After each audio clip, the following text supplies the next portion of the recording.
নমস্কার, আমি পণ্ডিত গৌতম শাস্ত্রী, পেশায় পুরোহিত, জ্যোতিষী, সংখ্যাতত্ত্ববিদ। আজকে আসন্ন সম্ভবা মায়েদের বা বাবাদের উদ্দেশ্যে বলি, সন্তান এবারে আসতে চলেছে।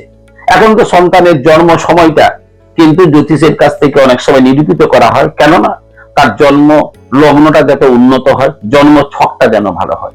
কেননা আপনার জীবনের সমস্ত প্রভাবের সঙ্গে জড়িয়ে আছে কিন্তু আপনার জন্ম তারিখটা, ড্রাইভার নাম্বার, কন্ট্রাক্টর নাম্বার।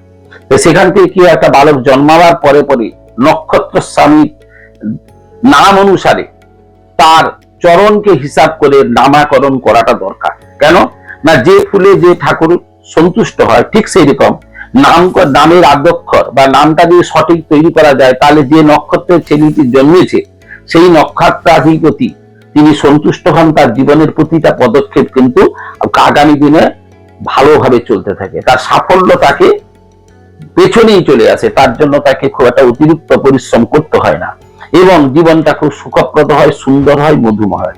তাই প্রত্যেক বাবা মাকে বলবো, সন্তান জন্মাবার সঙ্গে সঙ্গে তার নামাকরণটা করতে হবে এবং সেটা সুজ্যোতিষের পরামর্শ নিয়ে আপনারা করবেন। প্রয়োজনে আপনারা আমার সঙ্গে যোগাযোগ করতে পারেন। আমার নিচে অফলাইন অনলাইন সবই রয়েছে, আপনার নিচে নাম্বার থেকে যোগাযোগ করবেন।